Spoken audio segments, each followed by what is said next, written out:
Ассалаумағалейкум ағайын. Қарашоқы ауылымызда болғандай боран көшеді. Қанша уақыттан бері бұндайды көрмеппін. 40 жасқа келген бері бұндай боранды көрмеппін.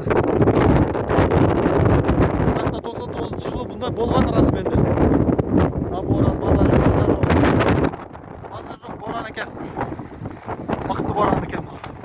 Алла сақтасын.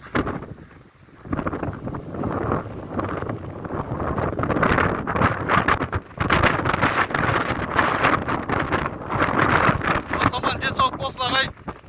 Ассалаумағалейкум.